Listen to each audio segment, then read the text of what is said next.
Welcome to पेनेशे tutor. मेरा movement हुसैनी, मेरा नेता खमेनी। जी हाँ, ऐसे हजारों नारों से ईरान की फिजा गूंज रही थी 1979 में। वो 11 फरवरी 1979 का दिन था जब ईरान में शाह का तख्ता पलट गया और ईरान में ईरानियन इस्लामिक रिवॉल्यूशन हो गया। लेकिन इस 11 फरवरी 1979 को आज महिलाएं और उनके बच्चे कोस रहे होंगे। जिन महिलाओं के साथ बदसलूकी की गई है, जिन्हें मार दिया गया है, वो कोस रहे होंगे। 400 से ज्यादा आज इस ईरानियन हिजाब प्रोटेस्ट में लोग मारे जा चुके हैं।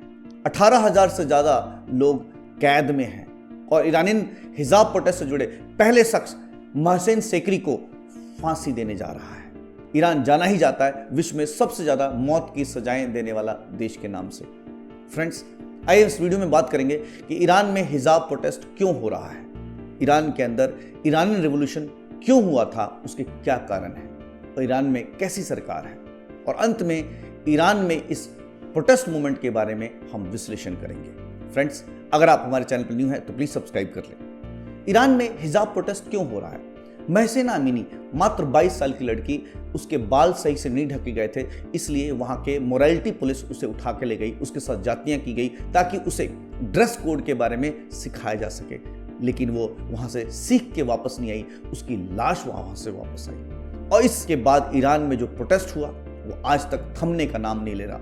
ईरान में ये प्रोटेस्ट मूवमेंट एक टर्निंग पॉइंट ले चुका है। ईरान की अपनी फुटबॉल टीम ने वहां का नेशनल एंथम गाने से मना कर दिया ताकि हुक्मरान जो नहीं सुन रहे हैं कम से कम सुन ले। ये मोरालिटी पुलिस क्या है? इसे गश्त अरशद भी कहते हैं। ये मोरालिटी पुलिस अराउंड 1983 में बनाई गई थी और ये मोरालिटी पुलिस का काम है शरिया कानून को लागू करना। 2006 के बाद ये मोरालिटी पुलिस सड़कों पर उतर गई सफेद बैंड्स में, जिस पर ग्रीन कलर की पट्टी लगी है। इसमें एक मेल और एक फीमेल पुलिसकर्मी होते हैं जो लोगों में ड्रेस कोड सख्ती से लागू करवाने का काम करते हैं। अगर कोई ड्रेस कोड वायलेट करता है तो उसे वार्निंग या उसे रिहैब सेंटर, जहां पे उनको री एजुकेट किया जाता है, शरिया कानून के बारे में, ड्रेस कोड के बारे में सिखाया जाता है। ऐसे ही एक रिहैब सेंटर से महसा अमीनी जिंदा वापस नहीं आई। गई तो थी सीखने के लिए, लेकिन उसकी लाश वापस आई। ये ड्रेस कोड होता क्या है? शरिया कानून के हिसाब से मेल और फीमेल दोनों के लिए ड्रेस कोड है ताकि वो मॉडर्न देख सकें, लेकिन ये औरतों पर जरा सख्ती से लागू किया जाता है। ड्रेस कोड के हिसाब से फीमेल को उसके हेड कवर होने चाहिए, उसे लूज कपड़े पहनने चाहिए ताकि उसका शरीर का भाग ना नजर आए।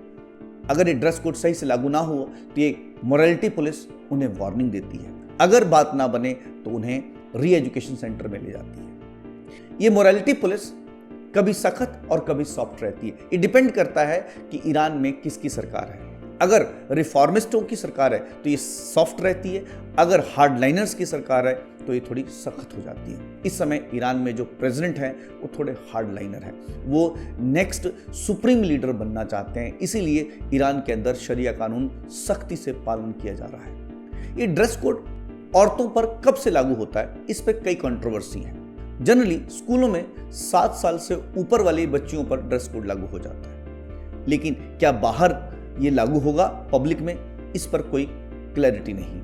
महिलाएं जब से ड्रेस कोड लागू हुआ तब से इसका विरोध कर रही हैं किसी ना किसी फॉर्म में, लेकिन इस बार विरोध बहुत बड़े स्तर पे हो रहा है। अब बात करते हैं ईरान में ईरानियन रिवॉल्यूशन क्यों हुआ था।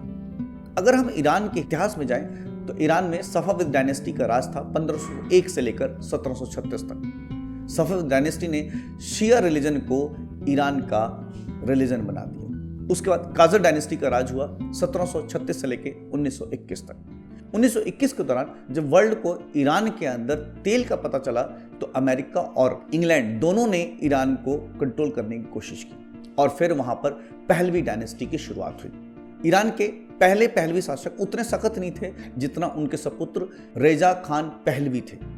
रेजा खान पहलवी थोड़े से ऑटोक्रेट थे। उन्होंने ईरान के अंदर वेस्टर्न कल्चर को लागू कर दिया, स्कूल खोल दिए लड़कियों के लिए। लड़कियां पब्लिक में स्कर्ट्स पहन के घूम सकती थी, लेकिन ये सब कई लोगों को पसंद नहीं आया। चंद लोग जो ईरान में इस वेस्टर्नाइजेशन को पसंद नहीं कर रहे थे, वो ईरान के अंदर शरिया कानून लागू करना चाहते थे। और दूसरा, ईरान में अमेरिका का कंट्रोल था क्योंकि तेल की वजह से, इसलिए वहां के लोग अमेरिका का विद्रोह भी कर रहे थे। वो शाह को अमेरिका का गुलाम भी मान रहे थे, इसलिए वो शाह के खिलाफ विद्रोह कर रहे थे। अयतोल्ला रोहिल्ला खमेनी के लीडरशिप में ईरान के अंदर विद्रोह शुरू हो गया। हालांकि अयतोल्ला रोहिल्ला खमेनी को देश निकाला दे दिया गया, लेकिन विद्रोह बढ़ता गया। उसका कई कारण थे कि जो तेल की कमाई थी उसका बेनिफिट आम लोगों तक नहीं पहुंचा, चंद लोगों तक ही उसका बेनिफिट पहुंचा। और कुछ सेक्शन जो है वेस्टर्नाइजेशन को पसंद नहीं कर रहा था, वो अपने यहाँ अपने कल्चर का हनन मानता था, इसलिए लोग विरोध में आ गए। 11 फरवरी 1979 की बात है जब ईरान में तख्ता पलट गया और शाह मोहम्मद रिजवी पहलवी को ईरान छोड़कर अमेरिका भागना पड़ा। उसके बाद अयतोल्ला रोहिल्ला खमेनी, जो कि फ्रांस में शरण लिए हुए थे, वापस आए और अप्रैल 1979 में ईरान का नया संविधान पास हो गया। लगभग 98% लोगों ने इस नए संविधान पे वोट दिया और ईरान में इस्लामिक कानून लागू हो गया। ईरान एक इस्लामिक रिपब्लिक बन गया। वहां पे प्रेसिडेंट है, पार्लियामेंट है, इलेक्शन होता है, बट वहां पे एक सुप्रीम लीडर होता है, एक धार्मिक गुरु, जो कि अभी अली खमेनी है। और पहले धार्मिक गुरु बने रोहिल्ला खमेनी, जिन्होंने इस रिवॉल्यूशन को किया था। उन्होंने 1979 से 1989 तक राज किया। उसके बाद Ali Khamenei second supreme leader बने। ये जो सुप्रीम लीडर है ये क्लर्जी काउंसिल के हेड होते हैं और ईरान में इस बात को इंश्योर करते हैं कि शरिया कानून सही से लागू हो। और इस ईरानियन रिवॉल्यूशन को बचाए रखने के लिए एक ईरानियन रिवॉल्यूशनरी गार्ड बनाया गया, जिसको ये जिम्मा सौंपा गया कि अगर ईरान के इस संविधान या क्लर्जी के खिलाफ कोई बोले तो उसको मिटा देना, उसकी ईरान के संविधान को प्रोटेक्ट करना। ईरान के आज के जो प्रेसिडेंट हैं इब्राहिम रईसी अल्ट्रा कंजर्वेटिव हैं। ये थर्ड सुप्रीम लीडर बनना चाहते हैं ईरान के, इसीलिए इन्होंने शरिया कानून सख्ती से लागू करवाना शुरू कर दिया ईरान के अंदर। ये ईरान का सरकारी तंत्र है। ईरान में ही सिर्फ ड्रेस कोड नहीं है, बल्कि ड्रेस कोड सऊदी अरेबिया और भी कई देशों में है। ये ड्रेस कोड औरत और मर्द दोनों के लिए है, लेकिन औरतों पर सख्ती से लागू किया जाता है। सवाल आता है कि जो ये ड्रेस कोड है सिर्फ औरतों पे ही सख्ती से क्यों लागू होता है? ये जो ड्रेस कोड होना चाहिए ये एक महिला की इच्छा के हिसाब से होना चाहिए, उस पर जबरदस्ती नहीं होना चाहिए। इस जबरदस्ती के कारण ही आज ईरान में हिजाब प्रोटेस्ट चल रहा है। ईरान एक शिया मेजॉरिटी देश है, इनका सुन्नी मेजॉरिटी देशों से यानी कि सऊदी अरेबिया से बिल्कुल नहीं बनता। ईरान न्यूक्लियर टेक्नोलॉजी एक्वायर करने में लगा है, जिसकी वजह से ईरान पर कई तरह की पाबंदियां हैं, उसे ब्लैक लिस्ट में भी डाला गया है। ईरान अपने इस पाबंदियों को जूझ रहा है, वहां पर अपने इन्फ्लेशन को कंट्रोल करने की कोशिश कर रहा है, लेकिन इसके बीच में ये हिजाब प्रोटेस्ट। ईरान के हुक्मरान ये कह रहे हैं कि ईरान के अंदर ये हिजाब प्रोटेस्ट है वो वेस्टर्न सपोर्टेड है, वेस्टर्न देशों ने भड़काया है, इसलिए ईरान इसको सख्ती से कुचलने की कोशिश कर रहा है। ईरान संसार में सबसे ज्यादा मौत की सजाएं देता है और हिजाब प्रोटेस्ट से जुड़े पहले शख्स को फांसी दी जाने वाली है। सिर्फ उसका कसूर इतना था कि उसने सड़क को ब्लॉक किया और एक पुलिस वाले पे हमला कर दिया जिसे कुछ स्टिच लगे। सोचो, एक प्रोटेस्ट के लिए किसी को फांसी देना। और एमनेस्टी इंटरनेशनल का मानना है कि इस लाइन में 21 और लोग लगे हुए हैं जिन्हें ईरान फांसी देने वाला है। अब सवाल आता है कि क्या ईरान के हुक्मरानों को इस बात की समझ नहीं कि 1979 में ये वही जनता थी जिसने शाह की सरकार को उखाड़ फेंका? क्या ये वही जनता इनकी सरकार को नहीं उखाड़ सकता? जनता की ताकत बहुत होती है, इसलिए ईरान के हुक्मरानों को चाहिए कि मोरालिटी पुलिस को अबॉलिश कर दें और ड्रेस कोड फोर्स ना करें बल्कि इच्छापूर्ण कर दें।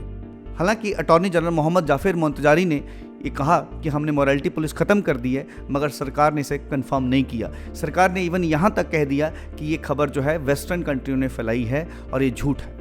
अगर ईरान के हुक्मरान नहीं सुधरे तो जनता उन्हें जरूर सुधार देगी। फ्रेंड्स, आपका क्या मानना है ईरान के हिजाब कंट्रोवर्सी पर? आप क्या जबरदस्ती ईरानियन औरतों पर हिजाब को सही ठहराते हैं? अगर नहीं तो आप कमेंट सेक्शन में कमेंट कर दें। अगर आपको वीडियो पसंद आई तो आप प्लीज़ लाइक करें, शेयर करें और हमें सपोर्ट करें।